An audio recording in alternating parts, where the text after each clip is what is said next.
Luke 17:14. So when he saw them, he said to them, "Go, show yourselves to the priests." And so it was that as they went, they were cleansed. Luke 17:5 through 14 is quite fascinating.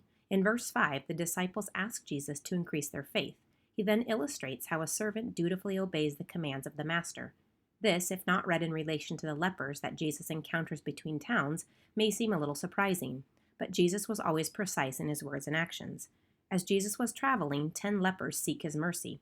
We know from Leviticus 13 and 14 that leprosy made someone unclean and required that person to live isolated and outside the town until they were healed. Only the priest could declare a leprous person clean. We must note at the point in which Jesus told them to go see the priests, there had been no change in their leprosy. He commanded them to go. You could say it was their duty to obey. And then this verse tells us, as they went to the priests, they were healed. This speaks volumes about obedience, doesn't it? It is also an indication of our faith. The disciples had asked for an increase in faith. The lepers were their example.